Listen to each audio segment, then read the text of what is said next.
Do you believe in forgiving or forgetting?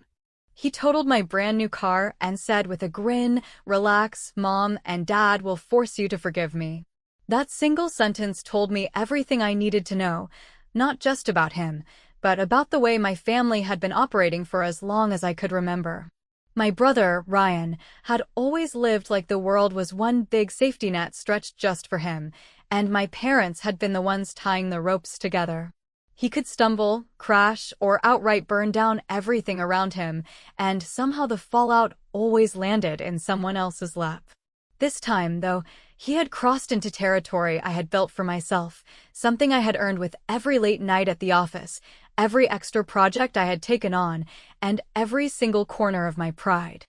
The car wasn't just a machine on wheels. It was the first thing I had ever bought that wasn't used, borrowed, or patched together with second-hand parts. When I walked into the dealership and signed those papers, I didn't just buy a vehicle. I bought proof that I could stand on my own. I had saved for years, trimming corners my brother never even noticed existed. While he was blowing money on parties, trips, and drinks he couldn't afford, I was quietly keeping receipts, tracking overtime hours, and watching a savings account grow. That car wasn't about leather seats or shiny paint. It was about breathing without feeling like I was constantly under someone else's shadow.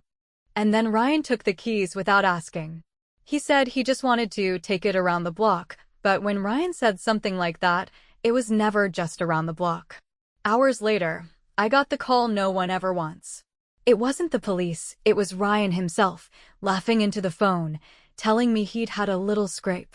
By the time I got to the scene, my heart sank. The car was wrapped around a streetlight, airbags blown, smoke curling up from the hood like some sick joke. Ryan leaned against the curb, waving like it was nothing, his grin wide and careless, as though the wreckage behind him was just another one of his party stories. I didn't even have the words to process what I was seeing. My brand new car, the one I had dreamed about, destroyed before it had even hit 2 months on the road. My parents arrived not long after, rushing straight past me to clutch Ryan's shoulders, asking if he was hurt, if he needed water, if he should be checked at the hospital. Not a single glance at me, not even a word about what he had done. They glanced at the twisted frame of my car, sighed, and then told me, with voices firm and full of parental authority, that accidents happen and I should forgive. Ryan, still grinning, leaned over and whispered, "Told you they'd take my side." The drive home was a blur of anger and disbelief. I could still smell the faint chemical burn from the airbags clinging to my clothes. Ryan sprawled across the back seat of my parents' SUV like a king being chauffeured, retelling the story as if he had barely avoided death, spinning himself into a hero who had walked away without a scratch. Mom dabbed at her eyes, Dad patted him on the shoulder, and I sat silent, staring out the window, gripping my knees so tightly my nails left marks. That night, I couldn't sleep.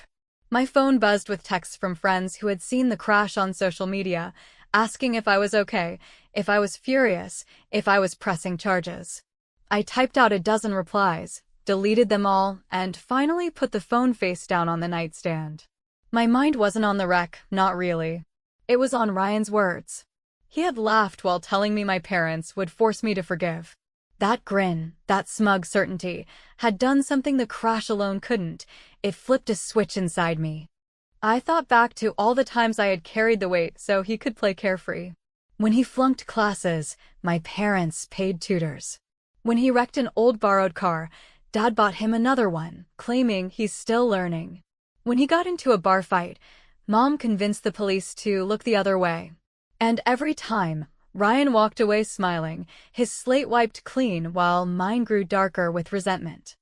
But this time was different. This wasn't some forgotten bill or a dented fender. This was mine. Mine, bought with sweat, sacrifice, and stubborn refusal to be dependent. And I realized that maybe, for the first time in my life, I had the upper hand. Because long before I bought the car, long before Ryan even knew the keys would exist, I had thought about what it meant to be in a family where one child was shielded and the other was told to be the bigger person. I had prepared myself. So when Ryan smirked at me that night, still certain Mom and Dad would clean up the mess, I simply smiled back, a thin, quiet smile he didn't notice. He had no idea that I had already set things in motion long before his hands touched the steering wheel. The accident wasn't just a disaster, it was the trigger. And as he stretched out on the couch, bragging that the worst he'd get was a slap on the wrist, I folded my arms and thought, we'll see about that. The first crack in Ryan's confidence was coming, and I wasn't about to stop it. By the next morning, the house had settled into that familiar rhythm where my parents tiptoed around Ryan as if he were a delicate antique vase instead of a full-grown man who treated responsibility like an optional subscription. While I brewed coffee strong enough to melt a spoon and listened to the same phrases march out of their mouths in slightly rearranged order, phrases about family unity and forgiveness, and how anger is a heavy bag that only hurts the one who insists on carrying it, and I let them say all of it because I had carried far heavier bags for far longer, and because they needed to hear themselves trying to make sense of a mess that no longer belonged to me. Ryan lounged at the breakfast table with that cocky half-smirk that had survived high school detentions, community college withdrawals, traffic tickets, and one unfortunate venture into crypto that he still described as a learning experience. And he asked if I wanted a ride to work just to be funny, and I told him he should save his jokes for the insurance adjuster because they love a man who thinks consequences are a suggestion, which made him laugh harder while my mother whispered my name like it was a warning bell.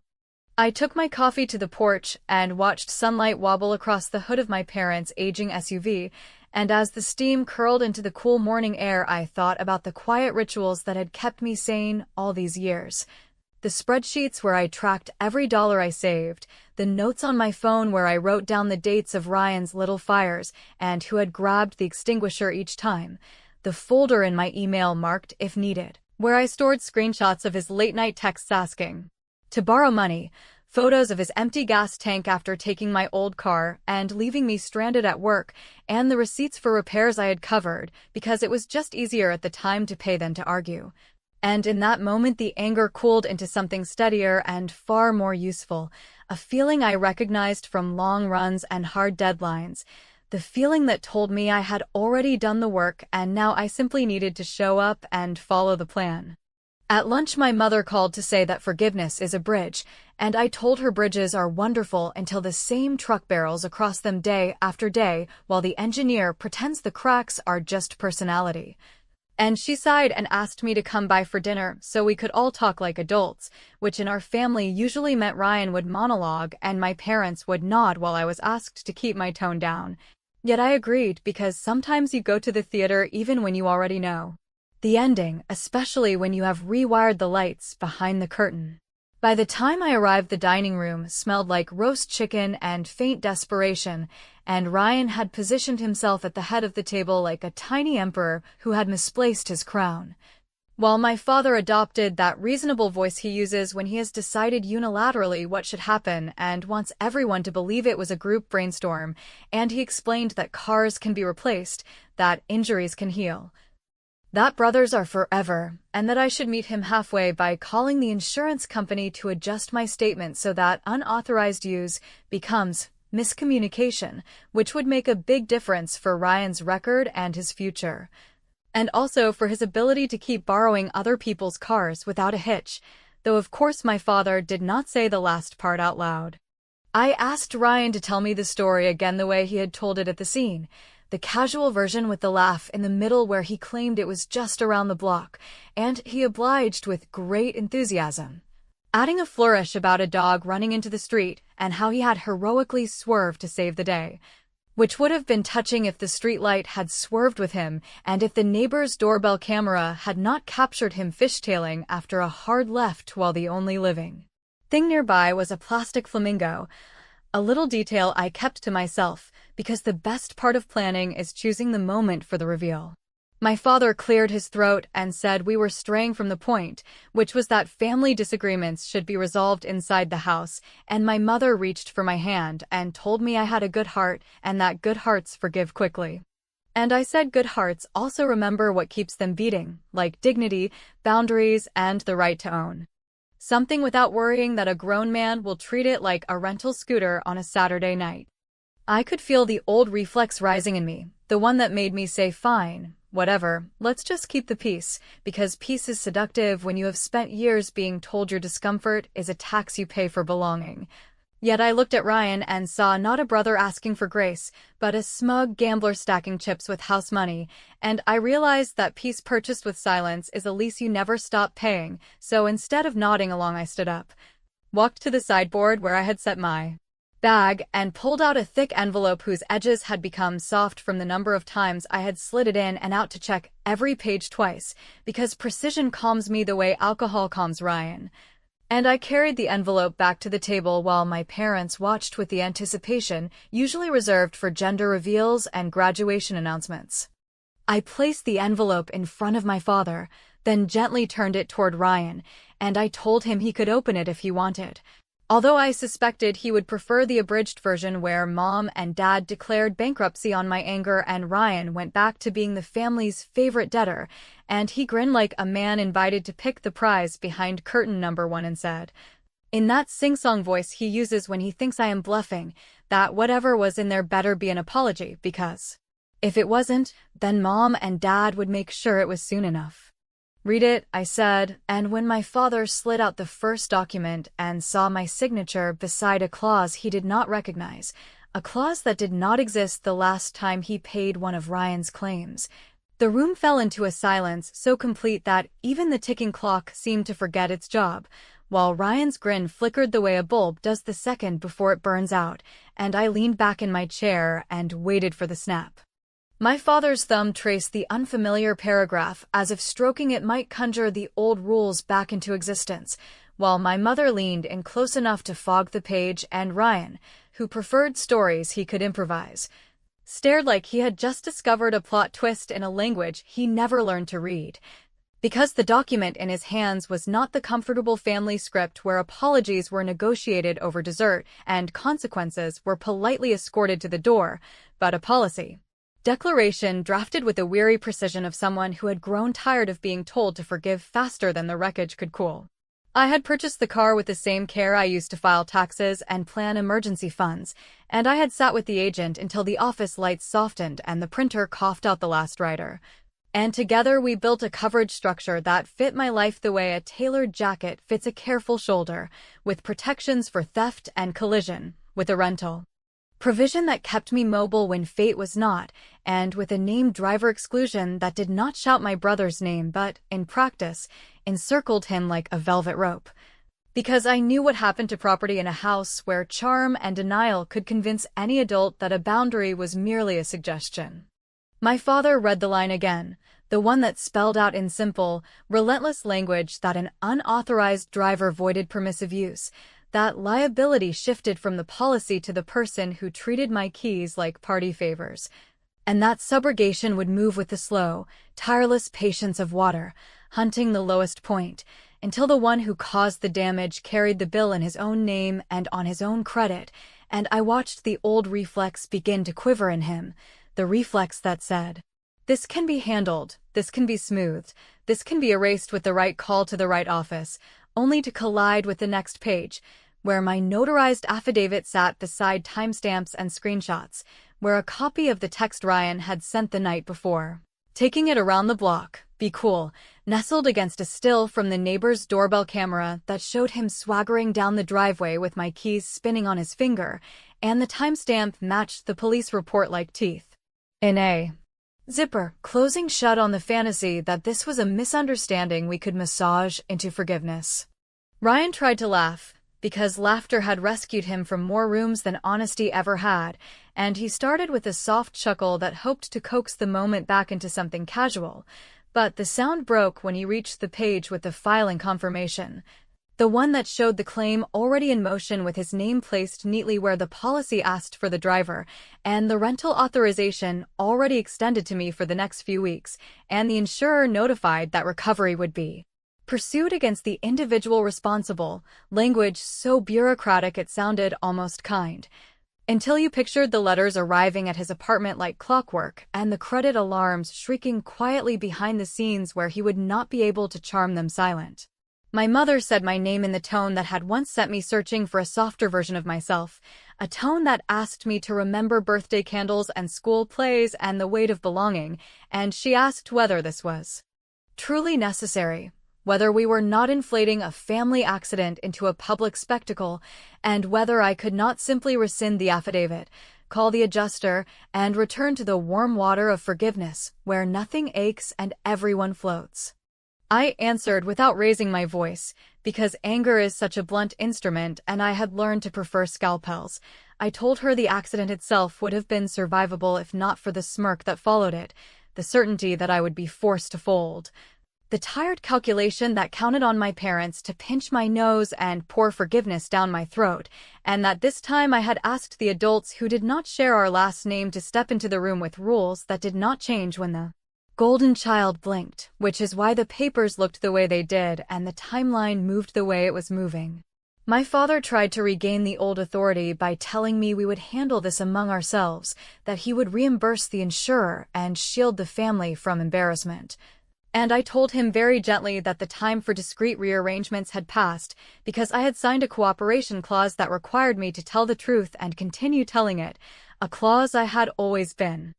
prepared to honor even before the car existed, because I had long suspected that someday I would need rules stronger than feelings. Ryan reached for swagger and found only noise. He said the insurance company could not do anything if I simply changed my mind, and that if I did not, then he would make me sorry in ways the policy had not considered. And I watched my father flinch at the threat he pretended not to hear, and I kept my eyes on Ryan as I told him that the adjuster had already scheduled a vehicle inspection and had already recorded his name, that the police report and the video clip had been logged, and that any attempt to persuade me to recant now would sit beside those documents like a dark fingerprint smudged across a clean page, which meant his oldest trick, pressure disguised as charm, would not open the door this time. My mother asked what I wanted, the question no one had offered me in years, and I told her I wanted the balance restored in the only language that had ever worked on my brother, the language of cost, the language of inconvenience, the language of waking up to discover that the world does not bend automatically toward your comfort. Silence gathered again, heavy and attentive, while the clock found its courage and began ticking once more, and I slid a final sheet across the table. A simple letter on plain paper that confirmed my appointment the next morning with the adjuster and an attorney my aunt had recommended, not because I wanted courtrooms or headlines, but because I wanted a professional witness to the moment my story stopped being interrupted, and I saw Ryan's mouth form a new smirk that never quite landed, the expression of a man who has reached for the old lever and found only air. I stood, thanked my parents for dinner, and told them the rental car would be delivered by lunchtime, and as I reached the doorway Ryan called after me with a shaky bravado that fell apart at the edges, promising that he would fix everything and that no piece of paper could stop him, and I turned just enough to meet his eyes and told him the papers were not there to stop him, they were there to introduce him to himself. Then I stepped into the hall with my bag tucked under my arm and the house behind me holding its breath, because while they were still reading, the next part had already started. By the time the rental sedan rolled into my driveway like a placeholder for sanity, the official letters had already begun their slow parade toward Ryan's mailbox.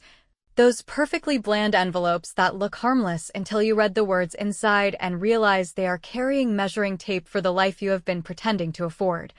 And while I signed for the keys and listened to the delivery guy explain fuel levels and return policies with the solemnity of a priest, my phone pinged with a series of messages from my mother that moved through the predictable stages: soft pleading, firm guidance, implied disappointment, and finally the faux practical question of whether we might pause the claim, just until things calmed down. Which sounded exactly like the phrase used when a pot boils over and someone decides the solution is to turn off the smoke alarm instead of the burner. At work I focused with the kind of clean attention that only anger made useful, because spreadsheets and project timelines make for safe harbors when home is a coastline of shifting sand, and while I audited invoices and ran scenario analyses, I imagined those letters sliding into Ryan's day like grit into an oyster. And I wondered whether he would make a pearl or just spit rage across the nearest reachable surface. He did not disappoint, at least not in the creativity department, because by early afternoon he called with the rolling swagger of someone who was trying to sound bored and accidentally landed on breathless, and he told me that this had gone far enough. That grown-ups solve things with conversations instead of paperwork, that he had spoken to a friend who knew a guy who could handle the adjuster, and that if I would just recant the unauthorized driver statement, then everyone could forget the small print and return to the warm bath of family harmony, at which point I asked whether his friend's guy also offered memory erasure for doorbell cameras and time-stamped texts. Because if so, we should all chip in for the deluxe package and start fresh as people who tell the truth the first time, and he hung up with a groan that sounded like a hinge being asked to do a job it had neglected for years. The next call came from my father, whose voice had found its old courtroom steadiness even though he has never been a lawyer, and he proposed a settlement in which he would reimburse my deductible, I would adjust my statement for the sake of optics, and Ryan would enroll in a sober driving class that would undoubtedly place a gold star on his conscience. And I told him I admired the efficiency of his offer while politely declining to staple my dignity to a family plea deal that relied on everyone pretending the past week had been a misunderstanding.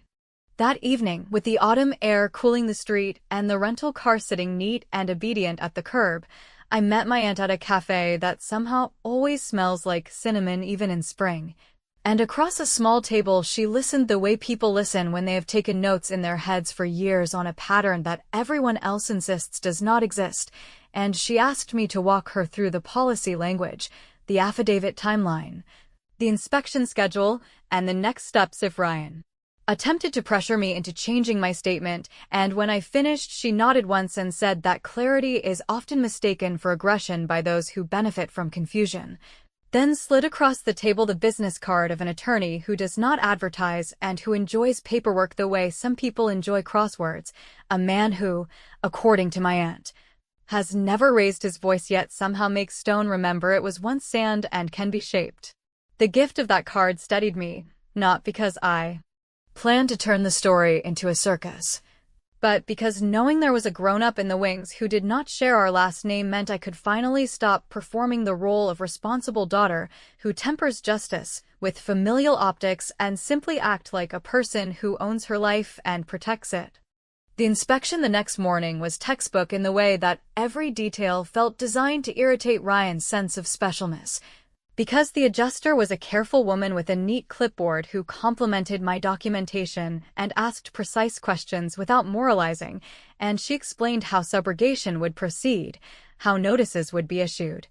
how payment plans could be arranged if the responsible party proved cooperative, and how policyholders are encouraged to avoid contact that could be construed as coercion. A phrase she delivered with a quick glance that made it clear she was not just talking about theoretical families, but about mine. I thanked her, signed where she pointed, and left feeling like I had finally replaced the soft arguments of childhood with the adult rhythm of procedures and signatures. And on the way back to the office, I rehearsed the line I planned to use if Ryan showed up at my apartment with that jock hero posture that used to melt my resolve, a line that was not theatrical but would do the job. The process is moving, and if you want it to stop, meet it with the truth. Ryan did not wait for my apartment. He chose the parking lot outside my building, arriving in a borrowed truck that idled with a rough cough, and he leaned against the door with his arms crossed like a warning sign painted by a teenager. And he announced that I had made an enemy out of my own blood, that I would regret humiliating him, that plenty of people get through life by understanding that rules are flexible when family is involved, and that he could make sure this claim made me look vindictive instead of responsible. And while he delivered that monologue with a dramatic flair that would have impressed a small theater audience, I noticed the rims on the truck were scraped, the bumper zip-tied, and the inspection sticker outdated, which suggested that the universe had begun sending him memos in materials he could not ignore. I told him I had nothing to say beyond what I had already signed, that pressure would only travel with the documents like a stain, that he could save his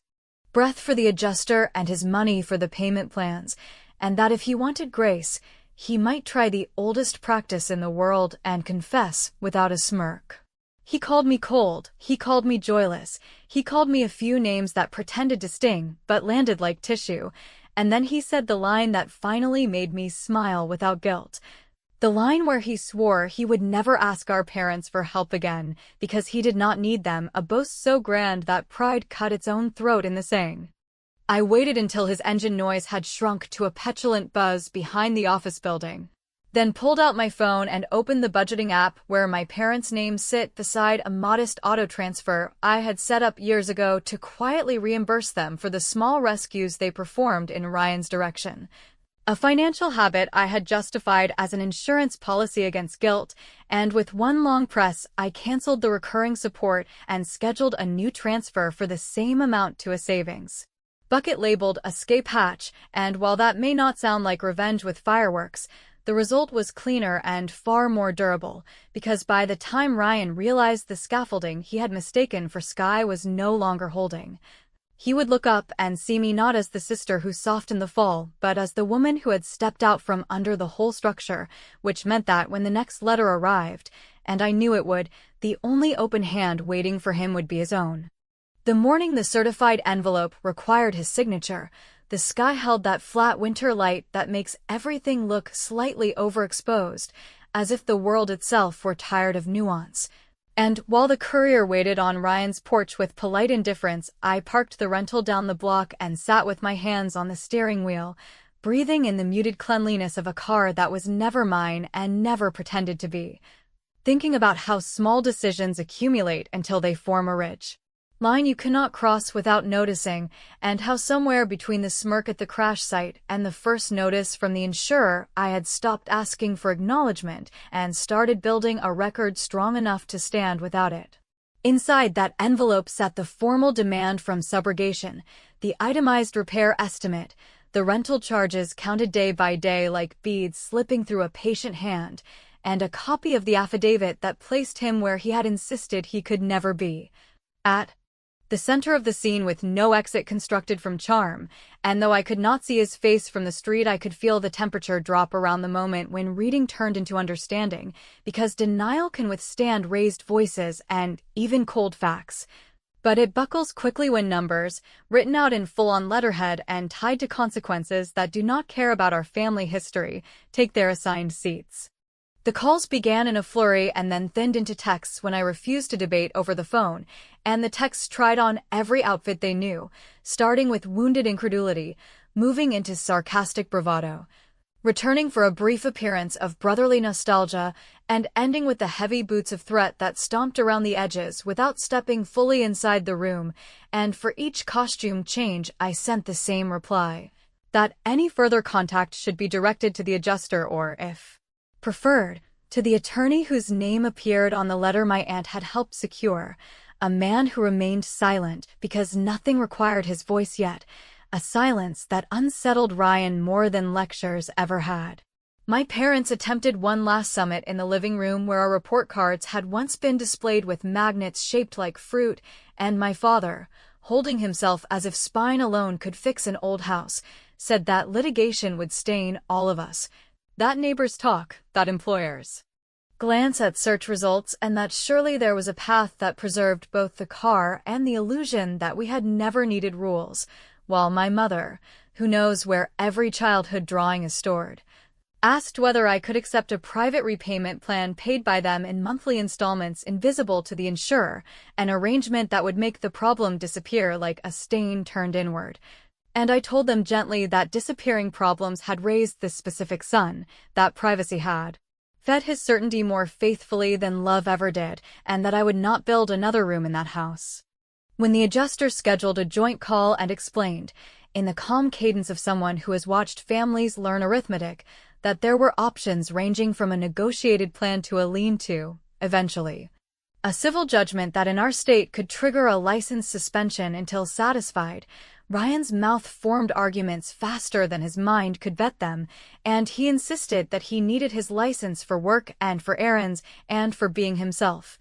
And the adjuster, who had heard every version of that line, replied that many people need things they are no longer entitled to, and that documents would continue to move forward unless he wished to step into the process rather than shout at it from the curb. And in that bare hallway of truth I felt the shape of my revenge,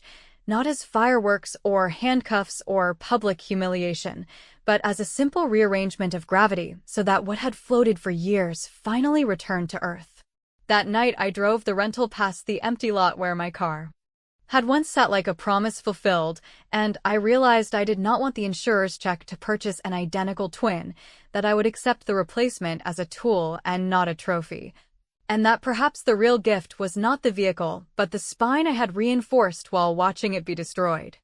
The final confrontation unfolded without theatrics in my parents' kitchen, where the linoleum still shows a faint scar from a dropped pot that burned for a moment and went out, and I laid 3 documents on the table with the plainness of a grocery list. The payment plan that subrogation had offered if he acknowledged liability and made the first transfer within 2 weeks,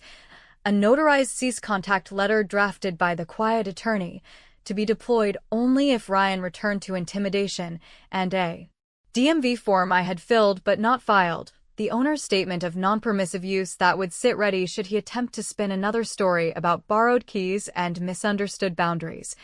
And I watched him scan the pages as if looking for escape hatches hidden between the margins, while my father tried not to ask how we had arrived at a place where paperwork spoke more fluently than affection. Ryan laughed then, a single brittle sound that snapped before it reached the corner of his mouth.